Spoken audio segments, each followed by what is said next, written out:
India TV YouTube channel को subscribe करें और बेल आइकन दबाएं। लैंडस्लाइड से तबाह महाराष्ट्र के रायगढ़ से बड़ी खबर है। रायगढ़ के तालिये गांव को फिर से बसाया जाएगा। प्रधानमंत्री आवास योजना के तहत गांव को बसाने की योजना है। प्रधानमंत्री नरेंद्र मोदी के निर्देश पर केंद्रीय मंत्री नारायण राणे ने तालिये गांव का दौरा किया है। उनके साथ पूर्व मुख्यमंत्री देवेंद्र फडणवीस भी थे। अब राणे तबाही की पूरी रिपोर्ट प्रधानमंत्री को देंगे और इस गांव को दोबारा बसाया जाएगा। हमारे पंतप्रधान मोदी साहब ने उन्होंने कहा जाइए देखिए और वहाँ के लोगों की कुछ समस्या होगी तो मेरे पास आप उसका रिपोर्ट दीजिए। मैं आया देखा कि ये जो पूरी तरह से लोगों के घर थे वो सब जमीन में गाड़े गए, जमीन में गए हैं, लोग भी गए। तो ये सब निकालने का काम चालू। अभी खाली 44 ये बॉडीज मिली है और भी उतने ही मिलना बाकी है। यहाँ से 2 किलोमीटर तक एक बॉडी मिली है, ऐसा वो पुलिस लोग ने कहा। तो ये जांच शुरू है और दूसरे साइड से इनका रिहेबिलिटेशन करने का काम वो भी सरकार की तरफ से, कलेक्टर की तरफ से शुरू है। तो काम तो शुरू है, उसमें दिक्कत कुछ नहीं होगी। हमारा पूरी तरह से हमारे देवेंद्र फडणवीस में हम और हमारे दरेकर साहब हम लोग ध्यान दे रहे हैं। तो पूरी तरह से हम लोग इन लोग का ख्याल रखें। आप लोग पीएम आवास योजना के तहत भी इनका पुनर्वसन करें, उस बारे में केंद्र सरकार बताएंगे क्या योजना है। वो वापस घर बना के देंगे, उनको घर बना के देंगे। रायगढ़ के तालिये गांव में रेस्क्यू ऑपरेशन भी लगातार जारी है। अब तक 47 शव निकाले जा चुके हैं। 42 लोग अब भी लापता हैं। मिट्टी के सैलाब ने ऐसा कहर बरपाया कि पूरा गांव दलदल में तब्दील हो चुका है। ऐसे में रेस्क्यू में बहुत मुश्किलें आ रही हैं। कदम कदम पर संकट है। इसके बावजूद चुनौतियों से भरे इस ऑपरेशन को एनडीआरएफ और एसडीआरएफ के जवान लगातार अंजाम दे रहे हैं। 70 घंटे से ज्यादा का वक्त बीत चुका है, लेकिन रेस्क्यू टीम ने उम्मीद अब भी नहीं छोड़ी है। इंडिया टीवी की टीम लैंडस्लाइड के ग्राउंड जीरो पर लगातार मौजूद है। हम आपको तबाही के एपिसेंटर से पल पल का अपडेट और लगातार तस्वीरें दिखा रहे हैं। इस वक्त वहां क्या चल रहा है, रेस्क्यू ऑपरेशन कहां तक पहुंचा है, इसके लिए आपको हमारे संवाददाता दिनेश मौर्य की एक लेटेस्ट रिपोर्ट दिखाते हैं। एनडीआरएफ और एसडीआरएफ का यह ऑपरेशन बेहद मुश्किल भरा है। करीब 300 बाय 700 मीटर तक ये पूरा मलबा दलदल में तब्दील हो चुका है और इसी दलदल से रास्ता निकालते हुए ये जो जवान हैं वो आगे बढ़ने की कोशिश करते हैं। अब भी इस मलबे में 30 से ज़्यादा लोग दबे हुए हैं। जिस तरह से लगातार बरसात हुई और हज़ारों टन मिट्टी इस जगह पर आ गिरी थी, बरसात की वजह से यह मिट्टी दलदल में तब्दील हो गई है और इसी दलदल से निकलते हुए आगे बढ़ने की कोशिश ये जवान करते हैं।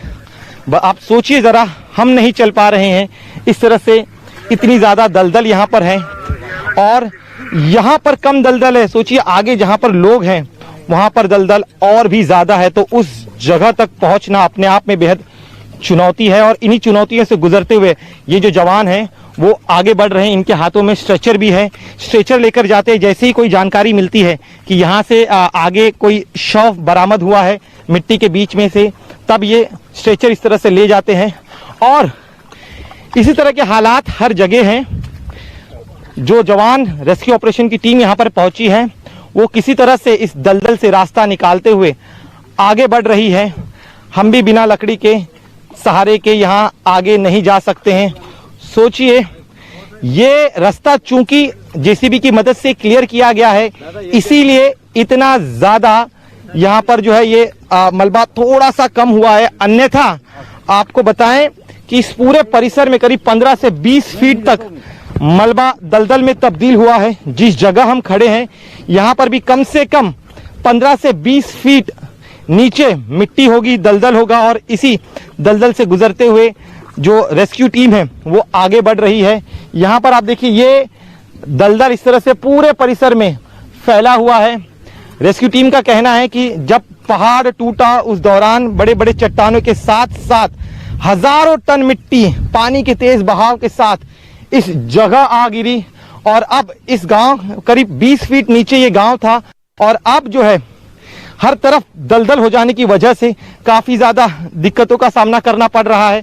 मैं आपको थोड़ा सा आगे चलता हूं और यहाँ पे दिखाने की कोशिश करता हूं। देखिए ये भी पूरा दलदल है, इस दलदल को साफ करके ये रास्ता जेसीबी की मदद से बनाया गया है और करीब 1 किलोमीटर के परिसर में ये पूरा मलबा जो है वो फैला हुआ है और इसी के बीच से गुजरना पड़ रहा है। 70 घंटे से ज्यादा का वक्त बीत चुका है। रेस्क्यू टीम का कहना है कि उन्होंने उम्मीद नहीं छोड़ी है, जब तक आखिरी व्यक्ति को यहां से बाहर नहीं निकाल लिया जाता तब तक उनका यह ऑपरेशन यूं ही जारी रहेगा। लेकिन इस तरह के मुश्किल हालात से उन्हें गुजरना पड़ रहा है। सोचिए उन लोगों पर क्या बीती होगी जो लोग इस मलबे के नीचे जिंदा दफन हो गए। जो लोग यहां पर आए थे हादसे के तुरंत बाद, उनका कहना था कि यहां पर कुछ भी दिखाई नहीं दे रहा था। और देखिए हम किस तरह से इस दलदल में घुस गए हैं। आगे जब जा रहे हैं तब कमर तक दलदल ही दलदल है और उसी दलदल के बीच से रास्ता निकालते हुए रेस्क्यू टीम को उन लोगों को ढूंढना है जो पिछले 72 घंटे से दबे हुए इस मलबे में। जो परिजन हैं जो यहाँ पर आए हैं, जो लोग अब तक नहीं मिल पाए हैं, परिजनों की आस हर गुजरते लम्हे के साथ धूमिल होती जा रही है।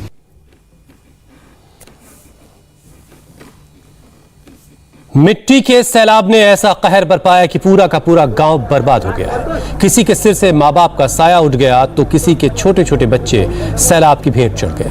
अब इस गांव में सिर्फ दर्द, आंसू और हर तरफ मातम पसरा है। सर, मैं आपसे जानना चाहूंगा, आपके परिवार के कितने सदस्य थे? कब उनके साथ आपकी आखिरी बात हुई थी?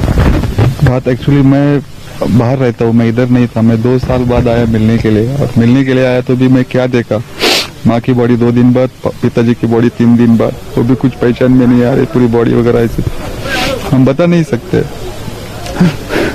कुछ मतलब उसके पहले ही सबसे कॉन्टेक्ट वगैरह बंद हो गए थे। इधर नेटवर्क नहीं है, लाइट नहीं है, कुछ नहीं है, कुछ कॉन्टेक्ट नहीं हुआ, कुछ नहीं हुआ। सब कुछ सडनली सब कुछ हो गया, सब गायब हो गए, कुछ नहीं बचा। देखो हमारा घर भी, गाँव में कोई भी कुछ गिन चुन के 5 आदमी बचे। मेरी तो वाइफ से मेरे 12 बजे, क्योंकि मेरा 3 शिफ्ट लग गया था। बारिश इतना हो रहे थे और मेरे को कोई शिफ्ट में छोड़ने भी नहीं आया। मैं अभी माड़ MIDC में एम्बॉय करके कंपनी में काम कर रहा, छोड़ने नहीं आया तो हम भी उधर ही काम करते रहे। और 12 बजे मेरा एक लास्ट कॉल हुआ, बोला तुम मत आओ, उधर ही रहो, मैं टिफिन दूसरी जगह भेज देते हैं। बाद में सबका नेटवर्क गलत गया, कोई कांटेक्ट ही नहीं हुआ।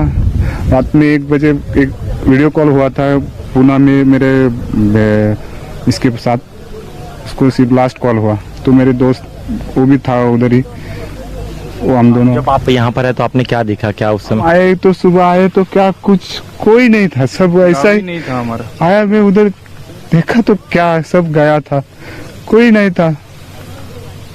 चिल्ला रहा इधर उधर, कोई नहीं बता पाया।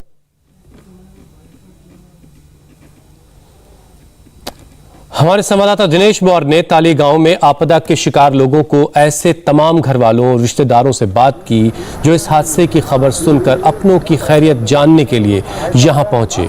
आपको ऐसे ही एक और शख्स की बातें सुनवाते हैं जो पुणे से तालिये गांव आए हैं।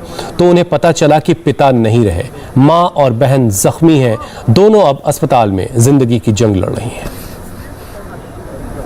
मलबे में दबे लोगों के परिजन अब धीरे धीरे इस गांव में पहुंच रहे हैं। हमारे साथ कुछ लोग हैं, उनसे बात करते हैं। आप मुझे बताइए, आप कहां से यहां पर आ रहे हैं और आपके परिवार के कौन लोग यहां पर रहते थे? मैं पुणे से यहाँ तक आया हूँ, यानी मैं 3 दिन से पुणे से निकल के आया हूँ। लेकिन पुणे से मैं भोर तक गाड़ी के ऊपर आया और उधर से मैं चल के आया। और 3 दिन के बाद मैं आज गाँव में पहुँचा तो मेरे पिताजी, मेरे माँ, मेरी एक बहन थी, और मेरी एक बहन और एक माँ वो जे हॉस्पिटल में, और मेरे माँ के बहुत कंडीशन बेकार है। और मेरे पिताजी इसी पूर के अंदर गड़प हो गए, उनकी सिर्फ डेड बॉडी मिली मुझे, और वो मुझे दिखाई भी नहीं, उन्होंने गड़प कर ली उधर। और मेरी आजी, वो भी उसकी डेड बॉडी ही नहीं मिल रही अभी। आपकी बता रहे आपकी मम्मी जो है, माताजी जो है, उन्हें अस्पताल में एडमिट किया, उनसे बातचीत हो पाई? क्या कह रही माताजी? माताजी से बातचीत नहीं हो रही, माताजी की कंडीशन बहुत गंभीर है। और मेरी जो एक बहन है उससे मेरी बातचीत हो गई है, वो बहुत रो रही है। और वो जे हॉस्पिटल में सब हमारे गांव के 5 लोग हैं जे हॉस्पिटल में, उधर उनको खाट भी नहीं किसी ने दिया था। जो मेरी एक बहन थी, यानी मेरे चाचा की बहन थी, उन्होंने वहाँ पे उनको खाट भी दिला दिया है। क्या हादसे को लेकर आपकी बहन ने आपको कुछ बताया? किस तरह से ये हादसा हुआ कैसे पहाड़ जो है नीचे आ गिरा? वो कुछ भी नहीं बता रहे, वो सिर्फ रो रही है। उसको पता है कि सब मेरे पिताजी मेरे माँ सब गए उसके नीचे। तो क्या आपकी आखिरी बार कब आपके परिवार के लोगों से हुई थी? आखिरी बार उसी दिन हो गई थी मेरी बात। मेरे पिताजी को मेरी छोटी बच्ची है, उसे वीडियो कॉल करना था, लेकिन गांव में नेटवर्क नहीं था, उसकी वजह से वीडियो कॉल नहीं हो रहा था गांव में। अब एक और शख्स की दर्दनाक दास्तान आपको सुनाते हैं, जिनकी मां, बहन और भांजी इस तबाही की भेंट चढ़ गए। मां 90 साल की थी। वो दशहरे की छुट्टी में बेटे पोते से मुलाकात करने की इंतजार में थी, जो हमेशा के लिए अधूरी रह गई। आपसे जानना चाहूँगा मैं, आप कहाँ से यहाँ पर आए हैं और आपके परिवार के कितने सदस्य अभी भी मलबे में? हम पूना से आए। पूना से 3 दिन निकल के हो गए। यहाँ पे 11 बजे आए सुबह। तो हमारी माँ, एक हमारी भांजी और एक बहन, तीनों दब गए, मिले नहीं कोई। हम उनके लिए मुख्यमंत्री साहब को भी बोले। मुख्यमंत्री साहब बोले, उन्होंने बोला है अब हमारे घर भी सब टूट गए, कुछ नहीं बचा है यहाँ पे। कुछ बोला था, हमको रुकने के लिए भी जगह नहीं है, ऐसा हमारा हाल है। तो मुख्यमंत्री साहब बोला, आप चिंता मत करो, हम कुछ ना कुछ कर देंगे आपके लिए। तो हमारी माँ 90 साल की थी। महाराष्ट्र के सांगली में बाढ़ से हाहाकार मचा है। कोने कोने में बाढ़ का पानी दाखिल हो चुका है। क्या शहर और क्या गांव, हर जगह एक दरिया सा ही मालूम पड़ता है। सांगली शहर की तस्वीरें तो और भी डरावनी हैं। बाजार में चारों तरफ पानी ही पानी है। दुकानें पूरी तरह से पानी में डूबी हुई हैं। ये सांगली की तस्वीरें इस वक्त आपके सामने हैं। आप पूरा का पूरा बाजार का ये इलाका आप देखिए, कई फीट पानी भरा हुआ है। किसी चौराहे की ये तस्वीर सांगली की, जहां पर जो स्टेचू लगा है, यानी जमीन से 8 से 10 फीट ऊपर तक पानी इस वक्त भरा हुआ है।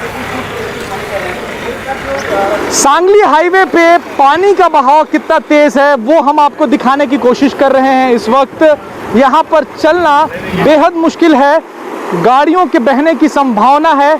यहाँ पर बहाव फिर भी कम है, लेकिन आगे अगर आप जाएंगे तो बहाव बहुत तेज है। ऐसा लग रहा है कि किसी डैम से पानी छूटा है और पानी बह रहा है काफ़ी वेग में। प्रवाह जो है वो काफ़ी तेज़ है। यही वजह है कि इस वक्त यहाँ पर गाड़ियों का आवागमन बंद कर दिया गया है। सांगली पहुँचने के सारे रास्तों पर इस वक्त पानी है, कोई भी पहुँच नहीं सकता। हालांकि भारतीय सेना जो है वो सांगली पहुँच चुकी है और सांगली के लोगों को सुरक्षित जगहों पर ले जाने की कोशिश करेगी। सांगली के लोग इस वक्त हमारे साथ हैं। क्या नाम दादा आपका? आसिफ साहब। आसिफ भाई, कब पानी जमा ये परसों से आया है। परसों से आया। पानी बढ़ता ही जा रहा है कि कम? जा रहा है, बढ़ता जा रहा है, बहुत पानी बढ़ रहा है। सांगली के लिए बुरी खबर ये है, परेशान करने वाली खबर ये है कि दूसरे जगहों पर पानी कम हो रहा है, लेकिन सांगली में पिछले 2 दिनों से वाटर लेवल जो है वो बढ़ता जा रहा है। इस सड़क का, इसके आगे पुल है, उसका कल सवेरे तक लोग इस्तेमाल कर पा रहे थे, लेकिन कल दोपहर के बाद इस पुल पर, इस ब्रिज पर भी पूरी तरीके से पानी है।